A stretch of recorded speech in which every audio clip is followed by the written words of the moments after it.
Hey everyone, so today I have a sort of simple video about delivery missions. So there have been a few slight changes related to delivery missions recently, but if you just want the answer as to whether or not they're back to being a decent moneymaker, even in this patch, they aren't, but I'll be going into more detail about them in this video. Before we get into those details though, if you end up enjoying this video or if it helps you out, please consider leaving a like and or subscribing. I really appreciate it and it helps me out a lot.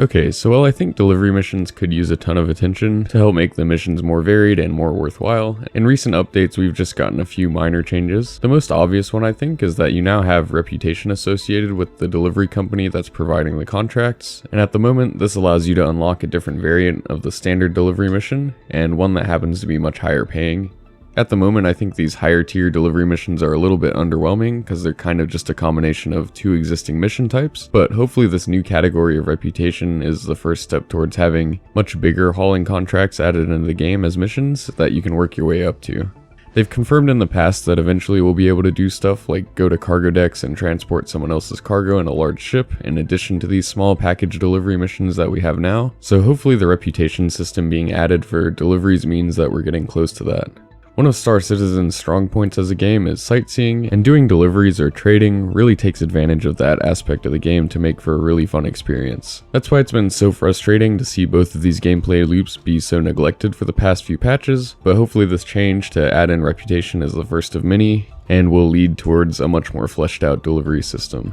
Now I want to briefly cover the higher tier delivery missions that you unlock once you get that reputation bar up so that you're level 2. And again, if you're only interested in if these missions are worth doing for the credits, I would say probably not. They involve FPS combat, but if you're looking for that, I'd just do the regular mercenary missions because you can unlock variants of those that pay the same as these delivery missions but don't involve the time sink of doing a delivery. Anyway, to get enough rep to unlock these, I'd say you have to complete at least 5 of the regular delivery missions, and each of those takes close to half an hour if nothing goes wrong, so that's a pretty decent time commitment. It still takes longer to unlock all the reputation-based perks for NPC bounty hunting, but at least doing that is worthwhile because of the earning potential of those harder missions, and the earning bonus that you get as you increase in level. Now these priority delivery missions, which is what they're called, are definitely harder, but even for that significant 45,000 Alpha UC payout that they offer, they're still not worth it in my opinion. So these missions are basically a combination of the new mercenary missions where you have to help Hurston Security secure a bunker, and then once you do that it becomes a regular delivery.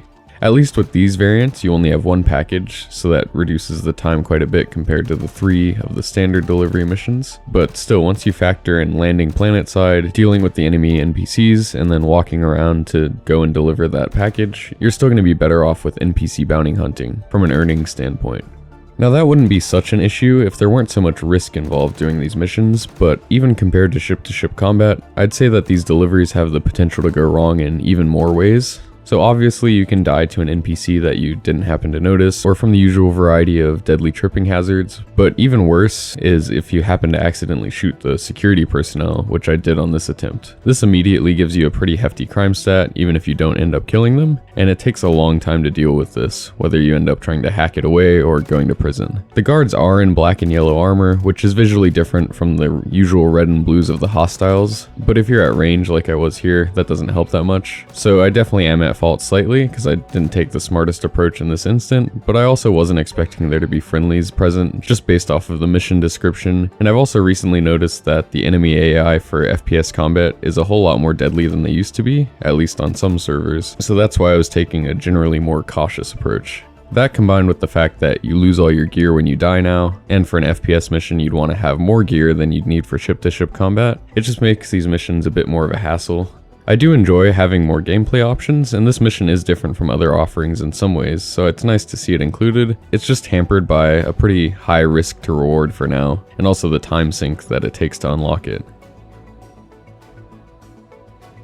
Not everything related to deliveries is negative though. As I'm sure you're all aware, it's a lot easier to lose your equipment in the game now, so it's more useful to stockpile it than it has been in the past. And one bonus that you get when you're doing delivery missions is that at pretty much every outpost you visit, there's going to be some sort of loot for you to collect now. These boxes that you can find around the outpost don't always have the best items, and sometimes they don't spawn, but over the course of a couple of missions, I brought back this haul of gear, and still, looking at this from a credits standpoint, you'd probably be better off just earning the credits and buying the equipment you wanted, but just gathering stuff while doing deliveries is kind of fun, especially because you can find obscure variants of items, and sometimes these variants aren't even available to purchase from vendors anywhere else in the verse. And one thing I'm looking forward to in 3.17 hopefully is the ability to sell items to vendors. So once we get that feature into the game, that should help out making deliveries a bit more viable. But for now, especially if you're just getting started with the wipe that we just had, or if you're interested in gathering items to stockpile for doing some FPS combat, you can get a lot of the stuff you need just by checking around when you're doing some deliveries. One last thing that doing all these deliveries made me notice was how great it is to use the Pisces for them. I'd always done my deliveries in the past in something like a 325A, and even though that's a small and fast ship, that ladder animation to get in and out really started to get old after just a few pickups or drop-offs. With the Pisces, you just land right in front of the building you need to go into and open up the rear and walk straight out. It's a small difference, but it really made the experience a lot less annoying than it might have been. It makes me wish there was an option to rent it in-game, but since you can only buy it outright for the moment, I don't think for most people it makes sense to buy a 400,000 credit ship to do missions that earn you 8,000 credits each. The ability to rent more ships in-game in the future. Alright, so now I want to move on to my overall thoughts on delivery missions and their current state. So I know I bring this up pretty much every time I talk about delivery missions, but the previous implementation that we lost all the way back in the update from 3.9 to 3.10 was a lot better in my opinion. Except for the first qualifying mission, every delivery now makes you either pick up 3 packages from different locations and deliver them all to one location, or pick up all 3 from one location and deliver them to separate locations. Now all of this is done between outposts on one planet and its surrounding moons, so you don't have to quantum travel that much, but with having to land in 4 separate locations, it's still a big time commitment to get these done. Previously, the missions were simple point-to-point deliveries, and this made it so that you could plan out a route to pick up multiple packages on your own, and actually be rewarded for your planning and effort, unlike in the current system. It was never better than something like NPC bounty hunting, mining, or trading in terms of payout, but it wasn't as bad as it is in its current state, where it's nearly 10 times worse than any of those activities. And another benefit of these older style missions is that you could choose to just deliver one package, and that made these missions much more accessible and much more likely to be able to be completed by new players. And this is another point that I bring up pretty much every time I talk about these, but it still stands even with these changes. For new players, a mission that involves landing at least 4 times, most likely more than 10 quantum jumps, and at least half an hour of playing has a pretty high chance of going wrong. And even if they're able to complete a mission, getting 8,000 credits for all that work is not a great welcome into the game. This game is already intimidating and frustrating enough as it is, so I don't really understand why this gameplay loop that should be focused on helping beginners learn the game is so poorly thought out. And yeah, I know they balance credit payouts so that they get testing data on specific things, but in this case the payouts are so low that they could double or triple them, and I still don't think that many people would stop mining or bounty hunting. And also, since they just added in reputation for deliveries like I talked about, you'd think they'd want some people testing it. But based on the fact that they haven't changed the payouts at all, I guess that's not the case. Alright, so that's about it for this video. Again, deliveries aren't in the best state at the moment, especially if you want to do them and earn any sort of significant amount of credits from them, but they still can be fun if you don't really care about that. And again, like I said, with this reputation system, I'm hoping that soon enough we'll be seeing larger scale hauling missions looped into the delivery system, and that should be a whole lot of fun and provide a much lower stress alternative to hauling goods that you purchased on your own. So what do you guys think? Do you think the current system is okay, since it's really only meant for beginners and you're not supposed to do too many of these missions? Or would you like to see it completely overhauled?